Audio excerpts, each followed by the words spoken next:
Boa noite a todos, muito bem-vindos novamente. Nossas lives de domingo, Universo Bipolar, lives onde a gente discute aspectos relacionados ao diagnóstico e ao tratamento farmacológico e não farmacológico dos transtornos bipolares. Toda semana um convidado especial aqui, ora psicólogo, ora psiquiatra, para ajudar a responder as dúvidas de vocês. Então, aqui nesse botãozinho aqui de interrogação é onde eu preciso que vocês enviem perguntas, porque é a partir daí que a live vai acontecer. Então, é um momento de dúvidas gerais, né? Preferencialmente não dúvidas específicas, né? Toma um remédio tal, está certo, está errado. Mas eu acho que hoje em dia as pessoas já sabem que o formato, né, no início do Instagram e do Facebook tinha muito isso, e aí a gente tinha que esclarecer dessa necessidade de evitar que aqui seja um ambiente de consulta, porque não é, né? Esses quadros são muito complexos, os tratamentos eles têm que ser muito individualizados, mas é claro que existem princípios gerais e dúvidas gerais, que esse é o objetivo, né? E nas consultas, muitas vezes, os psicólogos e os psiquiatras não conseguem responder todas as dúvidas, então é bem interessante o quanto as redes sociais hoje em dia, elas servem como instrumentos de psicoeducação e ajudam muito a, eventualmente, a pessoa descobrir alguma coisa sobre o seu próprio tratamento, né? Algum efeito colateral, ou então ficar mais motivada porque sabe que aquilo é passageiro, coisas do tipo. Hoje eu vou ter aqui junto comigo uma psiquiatra, doutora Cristiane. Ela esteve com a gente nos nossos cursos, então tem uma experiência também grande de tratamento de transtorno bipolar e vai poder ajudar na resposta às dúvidas de vocês. E o que eu acho que é o mais interessante, que é conseguir trazer muito da experiência de cada pessoa, porque os ambientes, né, de tratamento, o perfil de pessoas que buscam tratamento varia muito conforme o lugar, né? Embora os quadros sejam muito parecidos, em cada lugar as apresentações acabam sendo distintas. Então, algumas pessoas trabalham mais em consultórios, outras trabalham em hospital.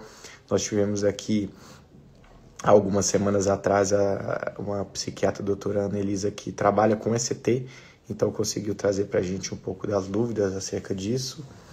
E se você perdeu algum dos episódios anteriores, é só correr lá no YouTube, que lá vai estar as lives anteriores, né? Todas que a gente fez esse ano, e também lives que aconteceram no ano passado, lives especiais, né? Então a live com a doutora Doris Moreno, por exemplo, do Dia Mundial do Transtorno Bipolar, tá lá para vocês conferirem. As lives com a minha esposa Kelly Alessandra, ginecologista, respondendo dúvidas sobre ginecologia, nutrologia e muito desse aspecto da interface com os transtornos de humor. Então a gente até brinca aqui em casa que depois que eu comecei de uma certa forma a repostar alguns stories aqui sobre dela, né? E aí ela começou a tratar algumas pessoas também nessa esfera nos últimos anos, e aí ela tem visto a dificuldade, né? Assim, quanto que é bem complicado, né? Por exemplo, tratar uma pessoa que estava em antidepressivos e está migrando para os estabilizadores de humor, e toda aquela dificuldade da transição, a questão dos calmantes, a questão da volta de ansiedade, dificuldade de dormir, irritabilidade. Então agora só quem está no meio desse universo consegue ter a dimensão disso. E também o nosso ponto fraco, né? Assim, a nossa vulnerabilidade, que é esperar que os remédios façam efeito, né? Eu estou tentando procurar aqui, mas eu não encontrei ainda a doutora Cristiane por aqui. Eu vou fazer o seguinte, Ô, Cristiane, se você estiver por aí, é nesse maisinho, tem dois menininhos aqui embaixo, ó, e tem um maisinho, é ali que você tem que clicar para que eu consiga te chamar para participar. Ou então aqui nessa câmerazinha mais aqui também, pode ser por aqui. Mas eu não vi por enquanto. Então é isso, gente. E então assim, as lives estão lá salvas. Eu acho que vale muito a pena assistir, porque é uma forma de ficar mais firme no tratamento, ter mais esperança e mesmo paciência, dada a dificuldade do processo mesmo, né? O quanto que esse processo pode ser bem difícil para algumas pessoas. Não todas, a maioria não é, né? Mas depende muito também do tempo que a pessoa teve ao longo da vida até chegar, né, num diagnóstico, até chegar no início de um tratamento. Então tudo isso também conta muito nesse tempo, né? Me recordo de uma pessoa recentemente que falou: ai, tô um mês e não tô me sentindo bem, mas gente, a pessoa tava 30 anos realmente num tratamento. Então assim, tem toda isso tudo tem que ser levado em conta também. Certo. Bom,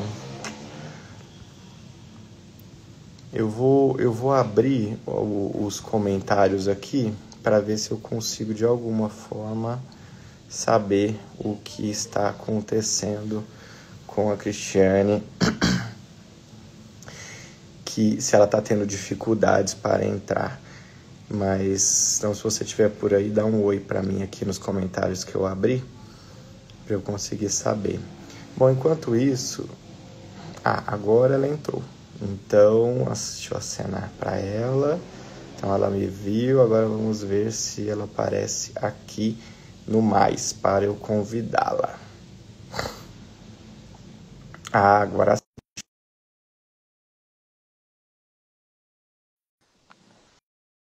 Eu estava começando a ter uma crise de pânico aqui. Pronto, deu Olá, certo. tudo bem? Desculpa, eu não tinha conseguido me conectar com você. Ótimo, agora sim. Tá me ouvindo? Normal? Estou ouvindo sim. Então tá bom, não deu tudo certo. De onde que você fala mesmo? A cidade? Eu falo de Cascavel, no Paraná. Hum, Fica no e oeste aí, do Paraná, perto de Foz do Iguaçu. tá. E aí deve Certo. estar bem frio, mais frio do que aqui, então. Frio. Hoje está mais agradável, mas chegou a fazer sensação térmica de -1 na quinta-feira. Estava muito frio. Nossa Senhora. Então aí é terrível, É, hein? Mas você já é da região há muitos anos, então você está sim, a acostumada, gente já é acostumado, era esperado esse frio. Eu até gosto. gosta. E você acha que os pacientes aí, eles sentem isso como alterando o humor, por exemplo? Porque, assim, eu venho de uma região muito quente, né? Tô aqui em Uhum. São Paulo há mais de 20 anos, mas nasci numa região muito quente no interior, no meio do país, Goiás. Então, assim, a gente sente um pouco que o frio, ele, quando a gente está acostumado, ele deprime um pouco, ele traz uma coisa meio de cansaço, de falta de vontade. Aí você chega a perceber isso nos pacientes ou eles já estão mais habituados? Aqui, como a gente já está mais habituado, e como é uma cidade ensolarada, a gente não sente tanto. Mas, por exemplo, se nós formos para Curitiba, Curitiba é a capital do Paraná, é uma cidade mais cinzenta, então tem muita umidade, muita chuva, pouco sol. Então, no inverno, assim, as pessoas ficam mais depressivas. Ah, legal, legal. Não, muito bem, muito bem. E quer contar um pouquinho da sua trajetória, assim, na psiquiatria e tudo? Então, Porque. vamos lá. Eu fiz psiquiatria pela MB-ABP, né? E eu já estou nessa caminhada há uns bons 8 anos. E atualmente eu atuo tanto pelo SUS quanto no particular. né? Então, a gente tem a experiência dos dois lados. Já atuei também na atenção primária, então a gente tem um pouco do conhecimento da dificuldade que os pacientes da atenção primária via SUS enfrentam para tratar casos complexos como são os transtornos bipolares, né? E aí, no ambulatório de saúde mental, a gente acaba recebendo esses pacientes para tentar fazer o manejo de forma mais adequada, porque nem todas as medicações via SUS nós temos disponível na atenção primária. Então, a gente acaba na atenção secundária, conseguindo melhorar um pouquinho a qualidade de vida desses pacientes. E também atuo na rede privada, né, com os transtornos de humor, dentre eles o transtorno bipolar, que é uma das minhas paixões, embora muito complexo, né, mas é o que eu gosto de fazer. E procuro sempre dar ênfase na saúde da mulher, né, que é uma mais fragilizada dentro da sociedade, e eu entendo a mulher como alguém que ela dá o tom, né, dentro da casa. Ela tem a capacidade de trazer harmonia, se ela estiver bem, e assim como ela tem a capacidade de trazer uma desestabilização caso ela não esteja bem. Nossa, que interessante você falar isso. Até não sei se você estava ouvindo antes de eu entrar, mas eu estava justamente comentando sobre esse aspecto, né? Minha esposa é ginecologista e trabalha também, claro, só com mulheres, né? E assim, a gente estava discutindo muito ao longo do tempo, né? Assim, o quanto que a mulher ela tem muito mais predisposição de tudo que é doença praticamente, né? Então ela tem mais tipos de cânceres, ela tem mais tipos de doenças em geral e nas doenças psiquiátricas também isso acontece, né? Isso não é para desanimar, não é para deixar ninguém para baixo por isso, mas o quanto que isso é um fator que afeta muito a sociedade, né? Porque é como você disse, se uma mãe, por exemplo, tá mal, Sim, gente, isso pode destruir toda a maternagem da mãe na infância, né? sim. E na casa, o casamento também. E a criação dos filhos adolescentes, que já tem uma certa oscilação de humor. Então, assim, é muito bom ouvir isso e espero que quem esteja aqui comece a te seguir para aprender um pouco mais sobre isso também, porque a gente tem que setorizar algumas coisas, né, Sim, é importante. relacionadas à saúde. E até Mas pensar assim que como um transtorno do humor, ele leva tempo para fazer um diagnóstico, principalmente quando o paciente é visto como é o jeito dele, né? Quanto tempo não se passou do crescimento de uma criança, né, num lar totalmente desestabilizado por uma mãe que às vezes não conseguiu a estabilidade por conta de falta de um diagnóstico, né? E até é, por ser rotulada como sendo desequilibrada muitas vezes, e aí não tem nem a coragem de buscar ajuda. e a mulher ela sofre a oscilação de humor quando ela começa a ter a primeira menstruação. Mensalmente, nas menstruações, ela pode ter oscilação de humor, na gestação, no pós-parto e depois que ela entra na menopausa. Então, assim, é chumbo atrás de chumbo ao longo da vida, né? Todas as Assim, nesse processo. fases, né? Todas as fases estão suscetíveis a essas alterações de humor por conta da parte hormonal também. Então, é muito importante a gente olhar para essa mãe e entender que fase da vida que ela está, né? Para a gente Uhum. tentar ajudar, não só, não vou tratar só com medicamento, mas eu tenho que tentar entender a fase que ela está para trazer mais harmonia e facilidade para lidar com aquela situação. É isso aí. E você sabe que eu vi uns dados mais recentes, né? Que a gente falava antigamente que o transtorno bipolar tipo 1 ele era igual entre os sexos, né? Então, o sexo masculino igual ao Sim. feminino. Mas os estudos estão mostrando que, na verdade, não. Mesmo o transtorno bipolar tipo 1 ele tem uma predominância ligeiramente maior em mulheres, e o tipo 2 com certeza, muito maior em mulheres, assim como a depressão clássica, maior em mulheres. Então, assim, até nisso, aquilo que se era tido, né, como uma verdade muda nesse sentido de mostrar a preponderância feminina e talvez os seus hormônios e talvez também de outros fatores, como culturais e também porque, gente, se você pensar no estresse que é imposto em gestar, em Uhum. gestar um bebê saudável e não perder aquele bebê, e depois quando ele nasce, fica acordada de noite, porque muitos maridos não dão suporte. E depois tem que trabalhar, porque hoje em dia tá tudo igual. Então tem que trabalhar igual, porque as coisas estão difíceis. Então, assim, é só estresse, aumenta muito a sobrecarga, né? Aumenta, aumenta sim. Ainda mais quando é primeiro filho, às vezes, né? É uma mudança muito brusca na vida dessa mulher, dessa família, desse casal. Eu lembro sempre do meu marido falar que ele sempre ficava por último, né? E para tudo ele era o último. Então tem que ter muito jogo de cintura mesmo e um bom acompanhamento, que não é fácil. Quando eu fui ter a nossa menina, a gente tem uma filha de fertilização, né? Por Uhum. conta de dificuldades aí, perdas várias. E aí eu brinco que eu falei, não, vamos torcer para que os embriões sejam, tenham um embrião masculino e a gente escolhe o masculino, porque era da época que ainda podia fazer isso, né? Uhum. Porque é muito mais fácil para o homem, né? Ou então, se pelo menos tomara que todos, que se não puder escolher, que todos sejam masculinos. E vieram todos femininos. Então, eu falei, bom, é para ser assim. E aí é isso, né? Então, porque é mais difícil para a menina, né? É mais Sim. difícil para a mulher, tudo É uma isso, né? cobrança desde cedo. Bom, vamos para as perguntas, Vamos porque o lá. pessoal, graças a Deus, eles fizeram várias perguntas aqui dessa vez, estão participando. Tem uma pergunta que eu acho que é muito interessante, sempre aparece, sobre poder beber ou não durante o tratamento, qual que é o prejuízo disso, como que isso funciona?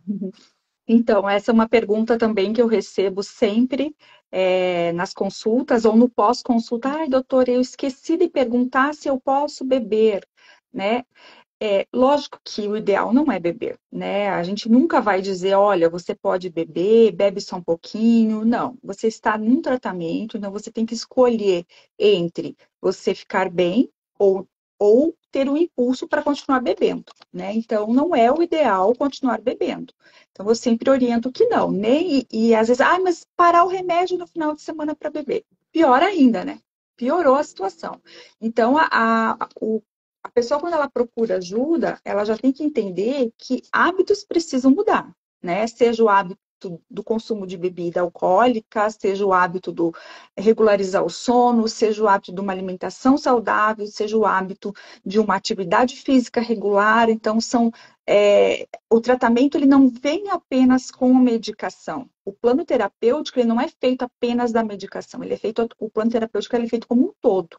Então, o paciente ele tem que entender que nós, assim, iremos ajudá-lo, mas ele precisa entender qual é o processo que ele vai ter que passar para chegar onde ele deseja, que é a estabilidade, né? Então, beber não é nunca recomendado que se faça uso de bebida de álcool.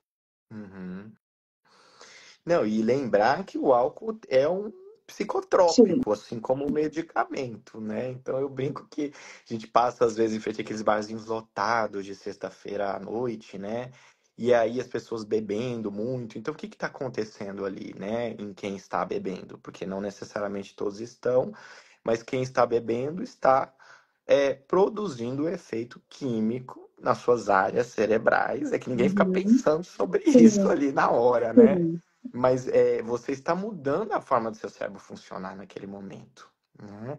Então, produzindo emoções positivas, liberação de neurotransmissores associados ao prazer, dopamina, serotonina, enfim.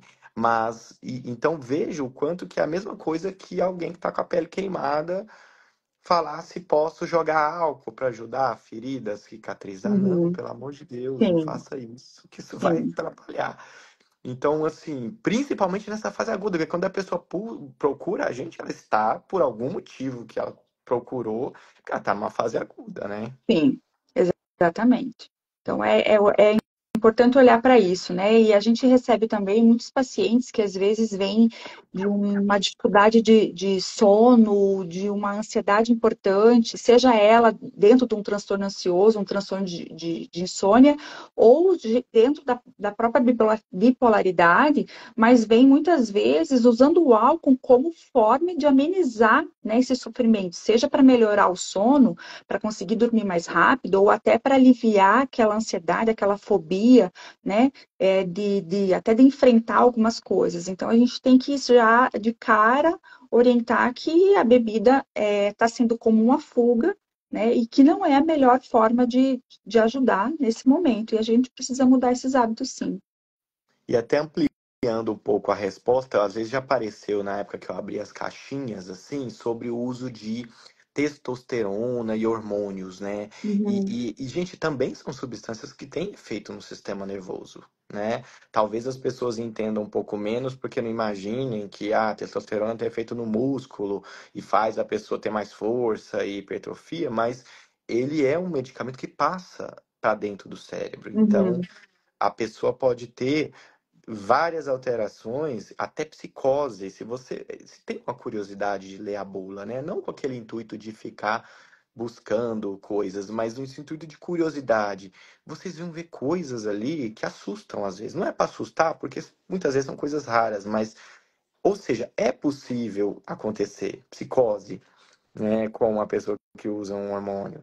É possível acontecer isso. Então, várias coisas, substâncias que as pessoas às vezes nos perguntam, a gente tem que explicar essa questão, né? Tem uhum, uma pergunta interessante aqui de uma idosa de 75 anos que foi diagnosticada com transtorno bipolar tipo 1 recentemente e feita a troca de medicação, etc. Mas teve uma infecção urinária recentemente. E aí teve um quadro de delírio 1, não dorme, uhum. já está tratando a infecção. Aí está perguntando se esse quadro tem relação com o transtorno bipolar. Não, esse quadro não tem uma relação com o transtorno bipolar, até porque o delírio 1 ele tem como causa principal, né, uma doença orgânica, né? Então, seja a própria infecção urinária, uma desestabilização, às vezes, de um diabetes mellitus, né? Então, uma própria infecção respiratória. Então, a gente tem que ver qual que é a causa base, causa orgânica base, tratar essa causa para tratar o delírio 1. Então, a gente não trata o delírio 1 como trata um delírio, né, que é dentro do quadro psicótico. Né? A gente trata a causa base e não tem relação com o transtorno bipolar. Tanto é que qualquer paciente, independente ou não de ter um diagnóstico de transtorno bipolar, né, ele pode fazer um quadro de delírio 1 em algum momento da vida. Isso não significa, né, que é porque ele tem um transtorno bipolar. O que a gente sabe em relação ao delírio 1 é que pacientes que fazem delírio 1, eles têm uma chance um pouco maior depois de ter um quadro demencial futuro, né? Mas não que ele tenha feito esse quadro por causa do transtorno bipolar. Uhum, uhum. E esse nome, às vezes, ele confunde um pouco as pessoas, né? Que é delirium com M, e o M no final, Uhum, não é o delirio, perdão. Mas ele é um termo que ele indica, na verdade, uma fragilidade do cérebro, né? Na criança pode acontecer delirium e no idoso, principalmente, pode acontecer delirium. É aquilo que os idosos falavam de, ela tá delirando de febre. uhum, Então, esse delirando de febre não é bem um delirando de sim. esquizofrenia ou de transtorno bipolar, mas é um estado confuso, que eu posso levantar aqui ali na cozinha, pegar o pouco de arroz e colocar leite em cima e ficar tomando. É um estado desorganizado, né? Ou dormir Alteração da muito, memória, da atenção, né? Fica confuso. confusão, né? É. Não sabe onde está, desorientação no tempo, no espaço, né? E ele é E isso indica. flutuante, né? Ele pode ter momentos de piora, momentos de melhora. Então, ao longo do dia, a gente vê essa flutuação aí dessa parte de alteração cognitiva, né? Então, quando acontece essa desorientação, a gente acaba pensando mais no delírio 1 e onde acaba buscando uma causa orgânica para justificar esse quadro. Uhum, uhum. Eu tive uma paciente recentemente que ela teve uma queda da própria altura, porque assim, não é tão comum em pessoas que não são idosas e nem muito Sim. crianças esse quadro, né? Então por isso que aqui para vocês às vezes ninguém nunca vai ter isso, é uma realidade que não faz parte, mas às vezes pode acontecer numa paciente que era até jovem, que ela teve uma queda e teve uma fratura óssea muito importante. e em virtude dessa fratura, ela acabou tendo quadro de muita dor e depois acabou tendo desidratação e foi internada no hospital. E lá ela desenvolveu um quadro desses, assim, um quadro confuso, desorientado e tudo. Então, infecções, acidentes, desidratações assim muito profundas. Então, tudo isso o cérebro ele meio que se desorganiza e pode, né, Bom, apresentar essas coisas. sim. Mas isso aí tem que fechar uma janelinha e falar, agora transtorno bipolar fica para cá, isso resolve E você tá isso e depois. clínica, não é do psiquiatra? É, porque às vezes fica, né? Eu lembro de um caso, os familiares falando assim, mas ela tá em surto no hospital, né? E precisa de algum psiquiatra ver. Eu falava, veja, isso não é um surto psiquiátrico. Isso aí é um surto, a causa básica tem que ser resolvida e o cérebro volta ao normal. Então, se for Sim, desidratação, hidratar. Se for falta de sódio ou potássio, dá sódio ou potássio. Se for infecção, antibiótico. Se for uma questão de uma fratura, então faz a cirurgia e espera aquela melhora da fratura, né? Então, claro que tem alguns medicamentos que podem ajudar a sim. manejar o quadro, mas são coisas diferentes, mas parece muitas vezes a mesma coisa, né? Parece. Às vezes o familiar ele assusta, né? Porque ele entende como um quadro psiquiátrico, né? E na verdade não é. Esse é um quadro da clínica, né? Mas não tem relação com o transtorno bipolar, não. Tem uma pessoa perguntando aqui se a quetiapina 200 miligramas pode dar sonolência durante o dia. Pode, porque ela é uma dose ainda baixa, né? Então, quando a gente trabalha dentro da psiquiatria com transtorno bipolar, a gente usa doses maiores, né? Pensando em episódios de depressivos ou de mania. Então, doses baixas, como 200 miligramas, ela tem mais um efeito sedativo, sim. E aí acaba gerando essa sonolência. Tanto é que é uma medicação que inicialmente é difícil de nós conseguirmos progredir, né? O paciente reclama muito justamente por conta dessa sonolência. Então, a gente tem que começar, então, com uma dose 200, já passar ali 2, 3 dias para 300 e subir mais rápido para que essa sedação, a partir do momento que essa dose suba, a sedação diminui, né? E aí a gente vai buscar o objetivo, seja reduzir um quadro de depressão aguda ou de mania aguda, e aí, a depender de que fase que o paciente está, a gente vai titular essa quetiapina ou até 400, 500 miligramas ou acima de 600, pensando num caso de mania aguda. Mas em doses baixas, sim, ela faz sonolência. Isso é interessante, né? Porque se houver um despreparo do profissional e ficar subindo 25, 50, 75, essa sonolência ela vai aumentando até chegar em 300 e vai dando a sensação que ela vai ficar impossível de ser administrada, né? Porque o paciente é o que ele está sentindo, ele não Sim, é obrigado a saber essas coisas. E aí isso pode gerar, né, essa sensação. Então tem que saber o objetivo. Se for para o sono, ok, 25, 50 tá ótimo, tá ok, até 300 tá ok. Agora, se o objetivo não é isso especificamente, aí tem que ser feita uma progressão mais rápida para exato. usá-la na dose que ela efetivamente está querendo usar, né? E a gente vê essa questão que às vezes o paciente ele já vem de uma experiência com a medicação, que é uma boa medicação, mas que passou por uma experiência com uma dose baixa.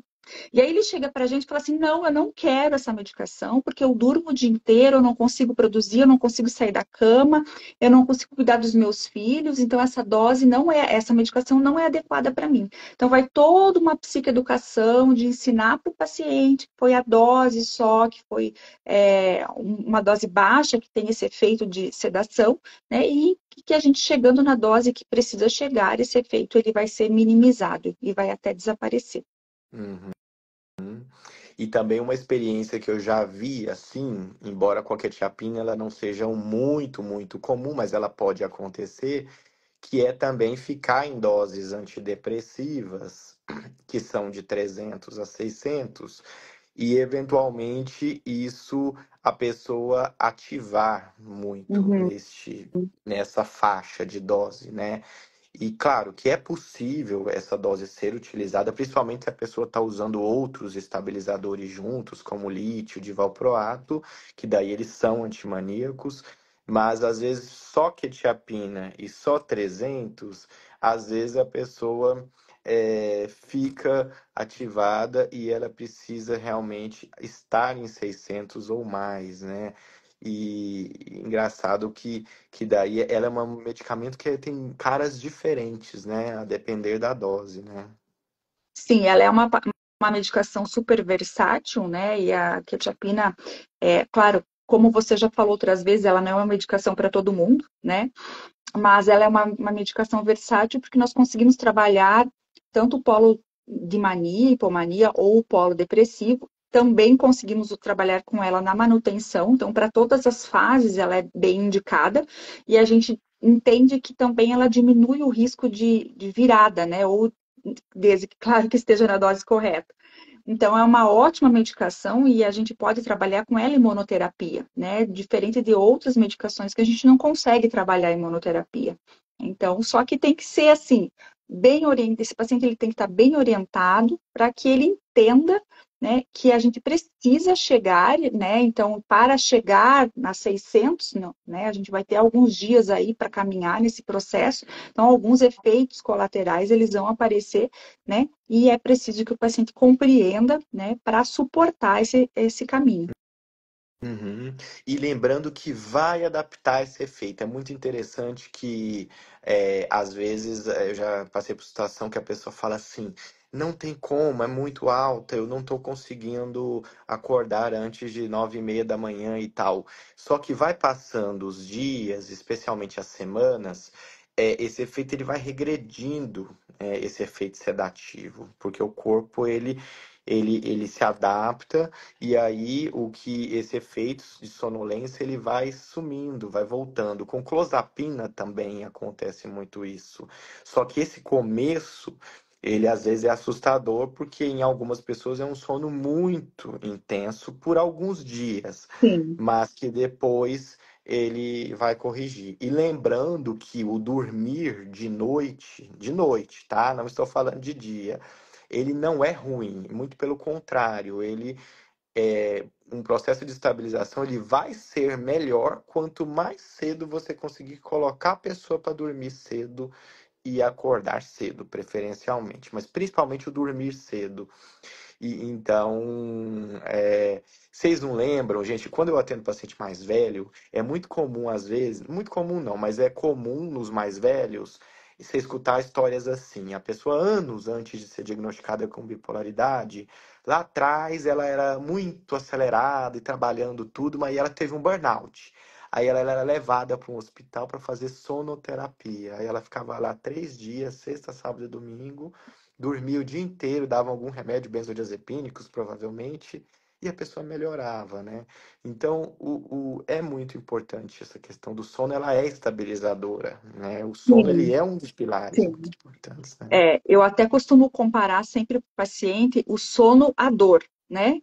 Então, se eu não consigo dormir, eu vou ficar inquieta, irritada, agitada, eu vou ficar chata, né? E a dor é a mesma coisa, eu vou ficar inquieta, agitada, chata. Então, eu sempre procuro comparar, né? O sono na psiquiatria é igual a dor na clínica, né? Então, se tem algo que a gente tem que, de pronto, pensar em restabelecer, é o sono. Uhum. E a pessoa ter paciência se estiver dormindo um pouquinho mais, porque num determinado momento isso pode ser bom, né? Isso é muito difícil naquelas pessoas que não estão muito doentes, que ainda estão trabalhando, por exemplo. Então a gente entende o impacto disso, que às vezes eu não tenho possibilidade de estar dormindo muito, eu não tenho que acordar cedo, né? Sim, Mas em geral, no todo do tratamento, isso é bem-vindo durante um tempo, né? com certeza, com certeza.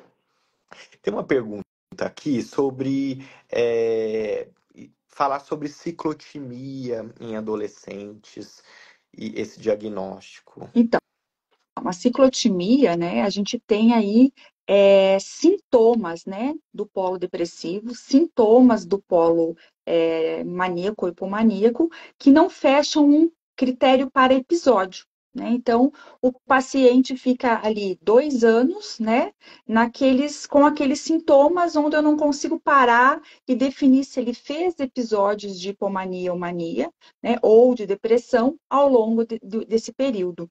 E, normalmente, ele não fica mais que 2 meses estável, né? Então, ele consegue ficar ali um período bem, né, estável, em que não é perceptível esses sintomas de ambos os polos, mas logo depois ele acaba voltando à sintomatologia dentro, né, do quadro depressivo, maníaco ou hipomaníaco, né, sem fechar critérios, né, e isso pode acontecer e é um preditor que talvez ele em algum momento, se ainda não fez, fará um episódio ou do polo positivo ou do polo de baixo. É. E a ciclotimia, né? Outro dia me questionaram, a gente fala pouco, né? Assim, mas principalmente que eu não trabalho com adolescentes, então, mas é um diagnóstico que o indivíduo ainda não teve um episódio de depressão maior. Então, se a pessoa fala assim, eu sou diagnosticada como transtorno ciclotímico ou ciclotimia, mas a pessoa teve um episódio que ela tentou suicídio, ou que ela faltou ao trabalho, ou faltou à escola, no caso de um adolescente, perdeu peso, ficou com uma queda de energia muito grande que todo mundo percebeu que estava deprimido. Então, ela teve um episódio de depressão maior. Então, esse diagnóstico está equivocado, porque não tem Sim, isso. Só que tem oscilações entre queda de energia e queda de humor, e melhora de humor ou irritabilidade, aumento de impulsividade, e depois de novo para baixo, e você não consegue saber direito quando que isso aconteceu, né? Assim, isso é totalmente, até muitas vezes confundido com a personalidade, até sim. dada a cronicidade, né? Ela é muito difícil. Tem hora que ela é ótima, tem hora que ela é amorosa, carinhosa, alegre, canta dentro de casa, mas tem horas que ela é explosiva, agressiva e briguenta e para de falar com os amigos e depois ela tá no quarto chorando, mais triste, sem energia, não toma banho, fica ali meio assim, um prejuízo, né? Leve, de autocuidado. Mas depois, e eu acho que o problema, às vezes, da ciclotimia é que tem a reatividade também dela, Sim. né? Então, às vezes, coisas positivas acontecem e a pessoa dá uma animada. Então, o familiar meio que perde a credibilidade sobre esse diagnóstico. É falar, tá, é muito fácil, porque quando vai viajar, então quando vai sair com as amigas, aí fica ótimo, fica muito bem.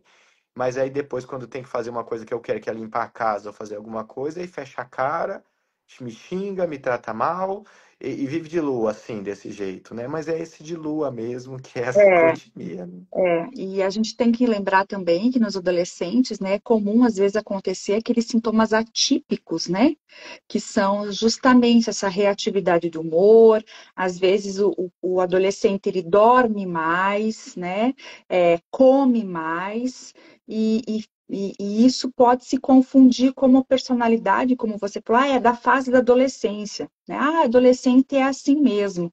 E às vezes esses sintomas atípicos dentro de um quadro de humor geral, ele tem que abrir um olhar da gente, até assim, acender uma luz vermelha de que talvez lá na frente esse paciente ele possa fazer algum episódio, né, caracterizando o transtorno bipolar.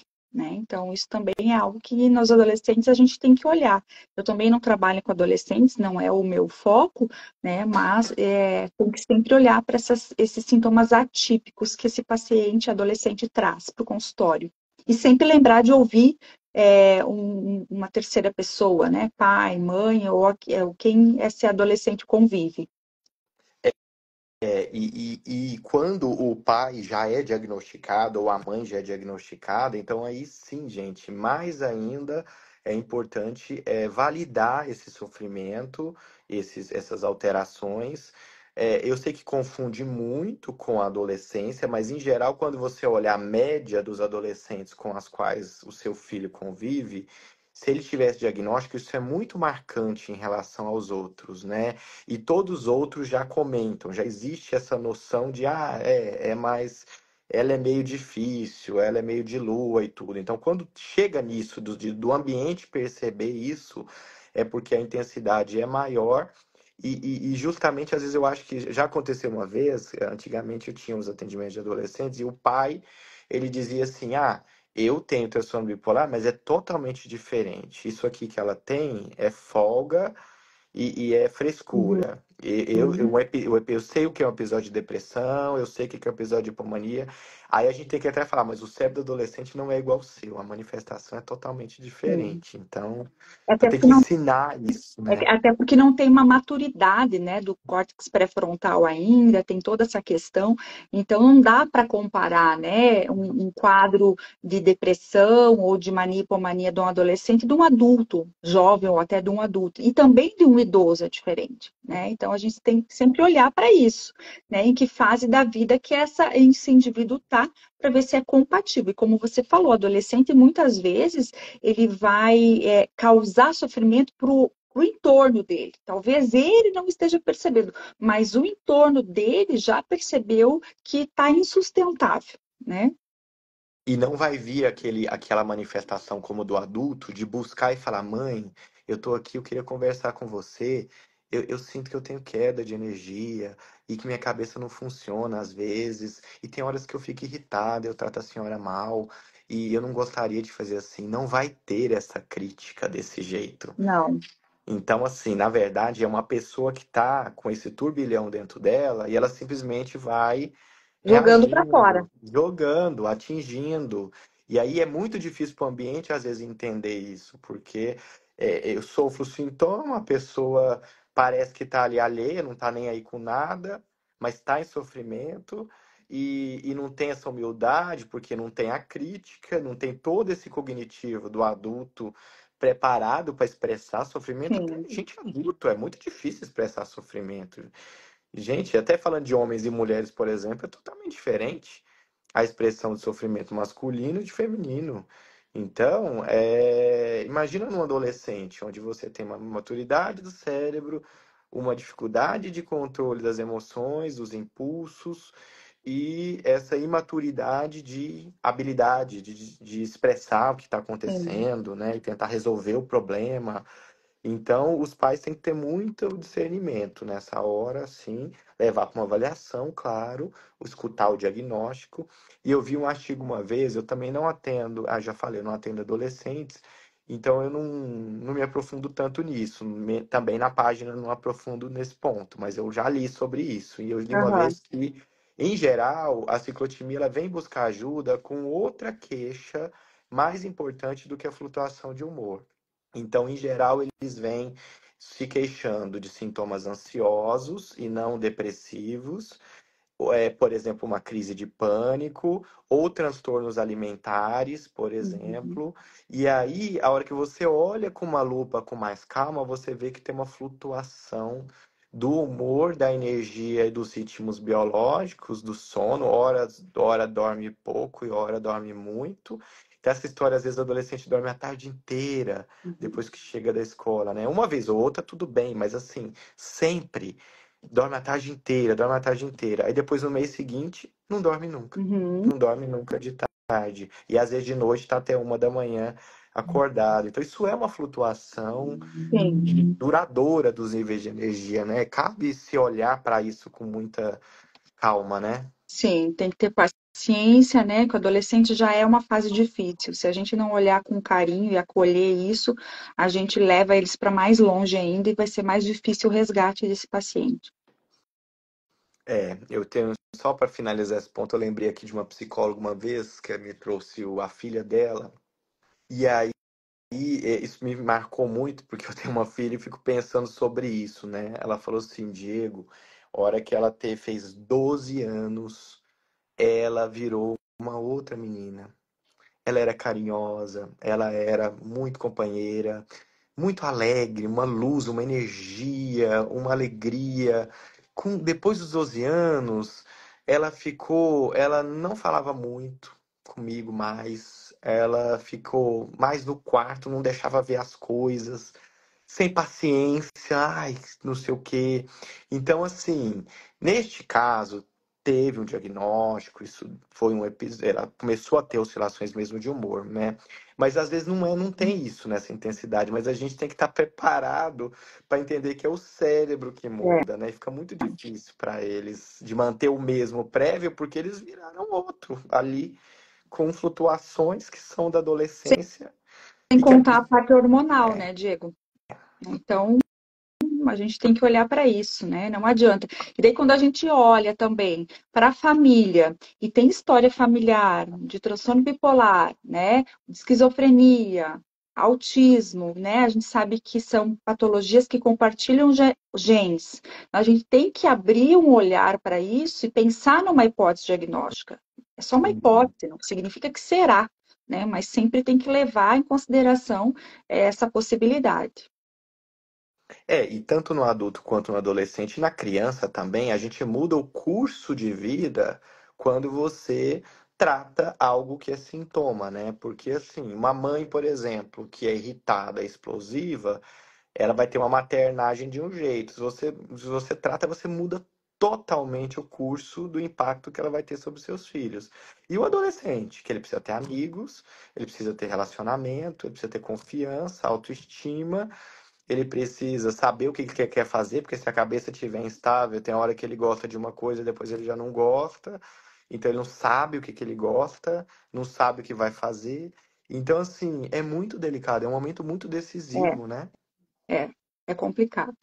Tem uma pergunta aqui interessante. A pessoa está falando que a gente comentou sobre álcool, sobre outras drogas. A pessoa queria saber se a nicotina interfere nas medicações.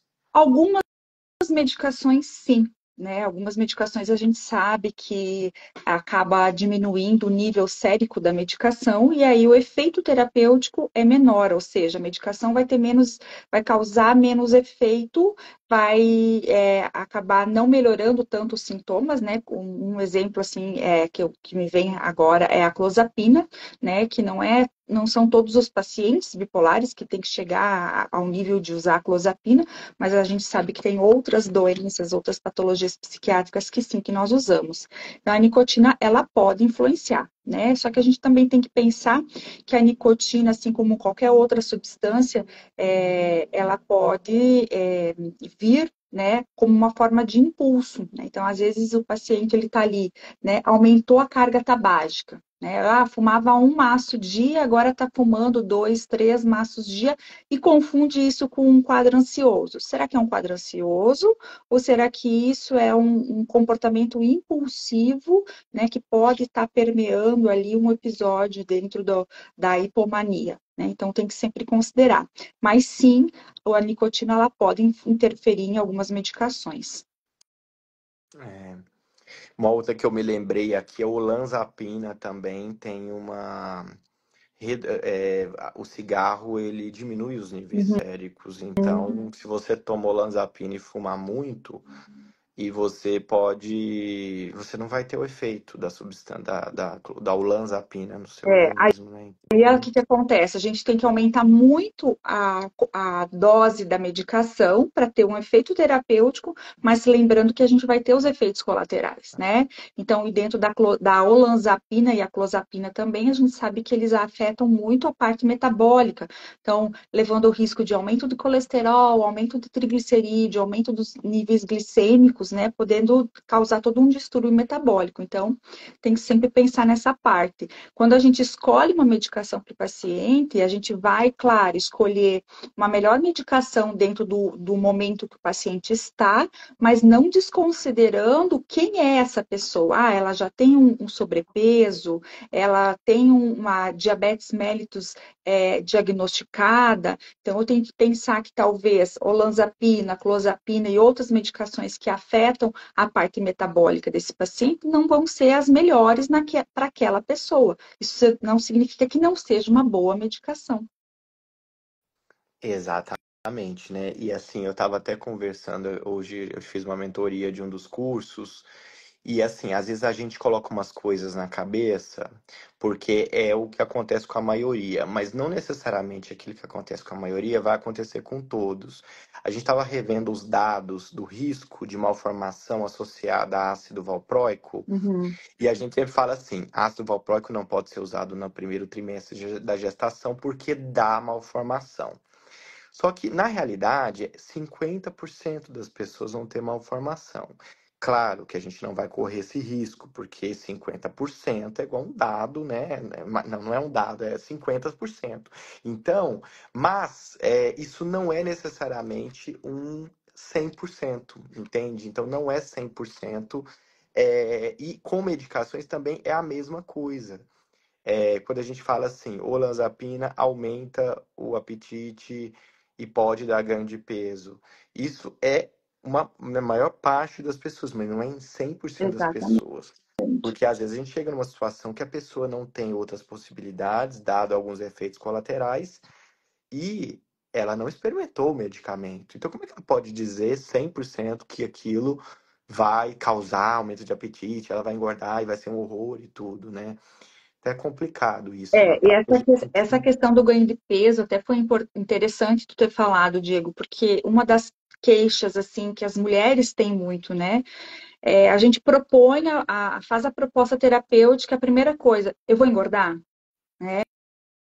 Então, a gente tem que considerar esse medo que o paciente tem do ganho de peso, mas também é importante o paciente entender que muitas vezes a impulsividade da doença, né, pode gerar um ganho de peso porque ela vai comer mais, às vezes ela vai diminuir, aumenta o consumo e diminui o gasto calórico, né? E aí ela atribui a uma medicação o peso que ela está ganhando, que é por conta da desestabilização do quadro e não da medicação em si. Então, é muito difícil, às vezes, para a gente conseguir fazer o paciente entender, né? Porque se ele engorda um pouquinho, foi o lítio. Não foi que ele, às vezes, ele está mais impulsivo, não está tão estável assim, ou diminuiu o gasto calórico, né? É a medicação. Né? Então, o ganho de peso é algo que impacta bastante no tratamento dos pacientes, e às vezes tem pacientes que se opõem, não, se ganha peso, eu não vou tomar. Né? Então, acaba dificultando também o nosso trabalho. Não, e eu falo para eles assim que os medicamentos foram testados em estudos controlados, ou seja, um grupo A recebeu lítio verdadeiro, o grupo B recebeu lítio que não era lítio, era farinha, mas ninguém sabia quem estava recebendo o quê. E aí isso é comparado em amostras grandes de pessoas. Então, isso dá uma ideia para a gente do quanto que algum efeito colateral ele é associado ao remédio ou é associado à doença. E é interessante porque nesses estudos mostra que mesmo aquele grupo que foi do grupo que era farinha, que não era o remédio principativo, ganhou peso. Então, de onde que veio esse ganho de peso? Da doença. É a doença que produziu o ganho de peso, né? Em estudos de população bariátrica, 80% das pessoas que tinham obesidade mórbida, que levaram para a cirurgia bariátrica, pertenciam ao espectro bipolar. Eles tinham variações de humor, de níveis de energia, alterações de impulsividade em outras esferas, além da de ganho de peso. Sim, E aí eles viram uma carga de intensidade quanto maior o peso, quanto maior a obesidade mórbida, tipo aqueles que a gente vê naqueles programas americanos que a sim, pessoa fica sim, deitada numa cama lá, maior a chance de aquele nível de obesidade estar associado à cabeça, ou seja, ser uma coisa psiquiátrica que levou aquilo, né? Então a gente tem que passar a entender que quem come é a cabeça, é o sim. cérebro. Tanto que E esses tratamentos para obesidade, né, as cirurgias bariátricas, elas, antes do paciente ser submetido, ele passa um ano, às vezes, né, tratando com um nutricionista, com um psicólogo, justamente para aprender a se relacionar com o alimento, né? Porque se eu não me aprendo a me relacionar, eu vou continuar tendo um cérebro que entende que comer é a melhor saída, né? Então, a cirurgia às vezes não vai resolver. é aquela velha história que a gente escuta de agora passou a beber depois que não pode comer porque o estômago é curto, né? Aham, Mas na verdade é porque o cérebro ele tem aumento de impulsividade, ele vai buscar prazer de algum jeito se ele não tiver estabilizado, né? exatamente. Seja com sexo, com gastos, com Em álcool. jogos, né? Que agora a gente tem aí essa loucura de jogos.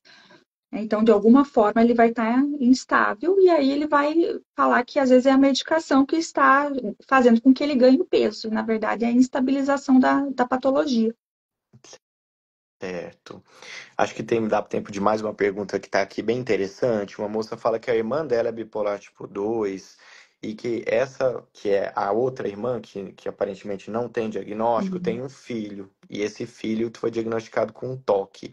Qual que é o risco disso e tudo? Porque tem a bipolaridade genética na família, É, né? pode acontecer, né, de aparecer o toque, sim, e aí tem que ver assim, qual que é o nível de gravidade que tem esse toque, né? Tem o toque de baixo insight, né, e o toque de bom insight, né? Então isso também, dependendo de como esse paciente ele percebe esse toque, o tratamento vai ser um pouco diferente, mas pode ter correlação. Então a gente sempre tem que olhar para a parte epidemiológica, né, da patologia é importante, não só a patologia em si, porque se eu não estudo, é o que eu falo sempre para os alunos, a gente tem que entender da onde vem, o porquê que o paciente está relatando aquele sintoma para a gente e entender a epidemiologia daquilo, para a gente conseguir fazer um diagnóstico mais preciso possível, né? Mas o toque ele pode também ser comórbido dentro de um quadro da bipolaridade, né? Então tem que sempre considerar isso, né? Então a gente sabe que tem uma herança genética grande dentro do transtorno bipolar, então tem que considerar essa possibilidade. Então, eu não sei que idade que tem a criança, ela chegou a Ela mencionar, falou, ela falou que está com 17. 17 agora. Entendi. Porque, de fato, né, isso que eu acho que é o grande complexo da psiquiatria, né? O que é mais complexo na psiquiatria, o fato de eu apresentar uma coisa desde de pequeno não significa necessariamente que aquilo seja uma doença, aquilo pode ser pródromo de outras doenças, que depois eu vou vendo que aquilo superajunta aquilo, uma alteração de humor, uma depressão grave com tentativa de suicídio, uma dificuldade de dormir, uma impulsividade, ou não, ou às vezes aquilo ganha um curso da doença mesmo, Sim, linear e evolui bem, né? Assim, as duas coisas são possíveis, né? Ser um toque só, realmente, ou às vezes ser um indivíduo que tem uma bipolaridade também, dada a genética, e sim. que se manifestou inicialmente Com como toque, né? toque. E que possa abrir um quadro mais lá na frente, né? E aí até o tratamento fica meio complicado, né? Porque a gente sabe que toque a gente trata com dose alta de inibidor seletivo. E na bipolaridade, inibidor seletivo não tem vez, né? Os antidepressivos não têm vez. Então, é algo para a gente ficar assim, de orelha em pé mesmo para um paciente desse e acompanhar de forma longitudinal, né? O que acontece muitas vezes é que o paciente ele melhora e ele some, né? E aí ele vai voltar, às vezes, num estágio em que ele possa ter piorado ou ele possa ter aberto um quadro de uma hipomania que não foi tão percebida, até pela fase ali da 17, 18, 19 anos. A gente sabe que a bipolaridade tipo 2 abre quadros ali em torno dos 25, 28, e aí, mas pode ter esses pródromos anteriores, né? E aí, tomando essas medicações que no transtorno bipolar eles não têm vez, acaba dificultando aí todo o nosso trabalho depois, né? E eu me recordo agora de ler que, principalmente, toques que não começam cedo. Então, assim, não seria o caso aqui. Eu não sei se ela comunicou, mas a pessoa não tem nada de toque, mas depois que começa a ter adolescência ou depressões, aí vem o toque junto com as depressões, né? Então, isso tem que chamar a atenção de que esse toque não é o toque, doença toque, mas ele está dentro de Sim, uma manifestação ali de transtorno de humor, por exemplo. Isso pode acontecer, né? pode Então, acontecer. Exatamente, exatamente. É complexo, mas por isso que a psiquiatria ela é encantadora, né? Porque cada paciente é um paciente, a gente tem as mesmas medicações, mas a forma de olhar para esse paciente é diferente, de compreender como ele funciona, de compreender o ambiente. Então, isso que faz a psiquiatria assim, um encanto, né? Pelo menos para nós, né? Não, sim, sim, sim. E a psiquiatria, ela tá presente no dia a dia, né? Assim, as pessoas estão no nosso derredor e a gente vê coisas na rua, você fala, meu Deus, que isso, né? E coisas assim, hoje em dia com as redes sociais, muito chocantes, né? Me veio um vídeo outro dia, o cara, ele anunciou o suicídio dele numa live pelo Instagram.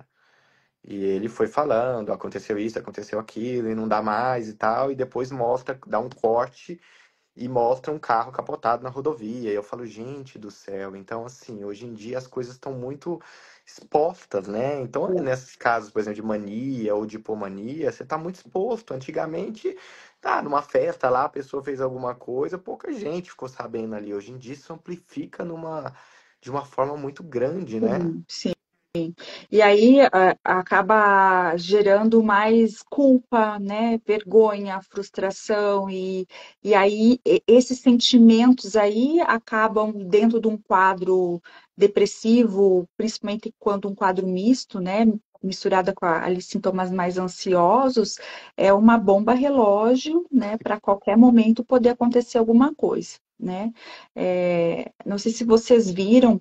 Acho que foi esse final de semana que uma pessoa ateou fogo no próprio corpo, no metrô em São Paulo, né? Então aquilo assim foi chocante. Imagina a dor dessa pessoa, né? O que é que ele estava passando. Então a gente sempre fica, eu sempre procuro ficar imaginando, né? O que será que ele estava vivendo para chegar a um ato extremo desses, né? Não, é assim, é assim, o tema suicídio, ele me incomoda, me choca muito, porque é, é, o suicídio, o cérebro vai ganhando uma distorção tão grande de realidade, tal qual de alguém num surto psicótico, Sim, porque as coisas vão se transformando, o sofrimento depressivo, energizado, ele vai transformando tanta percepção de realidade que as coisas já não fazem tanto sentido, não há esperança. E isso é tão interessante porque não adianta você falar para a pessoa, muitas vezes, assim, eu não tô dentro dela. Então, assim, o que que essa pessoa está enxergando? O que que ela está vendo, né? É outro estado mental. É outro estado mental e muito perigoso. E por isso que a gente tem sempre que alertar para essas coisas, né, e tudo, mas nossa, muito triste mesmo. Eu vi essa notícia assim, fiquei por isso muito. que é assim, essa iniciativa que você, né, como especialista dentro da bipolaridade, a gente sabe que existem, né, planejamentos, ideações e até suicídios consumados dentro do transtorno bipolar, mas quanto mais nós falarmos, quanto mais a gente levar conhecimento sobre o que é, sobre como se manifesta, a gente vai conseguir diminuir o preconceito, diminuir o estigma. Eu tenho recebido no consultório muito a rede de apoio junto, né? Então, eu acho que isso é fundamental. Os maridos que vão com as esposas na consulta para entender o porquê que ela está funcionando daquele jeito, por que ela tem aquele comportamento, como nós estávamos falando inicialmente, tem toda essa parte hormonal, por que pré-menstrual ali ela se comporta totalmente diferente? Então, é muito importante que a rede de apoio compreenda o que acontece. Então, falar sobre, né, é fundamental para a gente diminuir o preconceito e fazer com que essas pessoas que estejam em sofrimento, elas possam buscar ajuda, elas tenham coragem, se encorajam para buscar ajuda, né? Porque às vezes ela está lá sofrendo sozinha, ela não tem por que fazer nada e nem alguém está percebendo aquilo. Então, quanto mais a gente conversar, mais esclarecedor vai ser, mais fácil dessas pessoas chegarem até nós. Eu me recordo de um rapaz, um senhor, que buscou tratamento e ele estava num quadro depressivo bem grave. Ele só aceitou se tratar a hora que a coisa ficou muito no limite. E uma das falas que ele disse, ele falou assim: Eu acho que eu tô pagando um pecado aqui. Aí eu falei: Qual pecado? Ele falou: Porque eu sempre achei que depressão era frescura. Eu nunca imaginei que fosse desse jeito. Ai, tá deprimido, de cama. Ai, não vou trabalhar hoje. Que não vai trabalhar? Que isso? Como não vai trabalhar? É só você tem que pagar a conta, você vai sim. Hoje, ele falava, hoje eu sei o que é você não conseguir sair da cama. Você É, quer, você não consegue. E eu falei, mas as coisas mentais, elas são assim, é muito difícil a gente se colocar no lugar de uma coisa. Como que será que é o pensamento de um esquizofrênico que está ouvindo vozes? Então, assim, a gente imagina por ser psiquiatra, mas assim, a gente não sabe como é que é.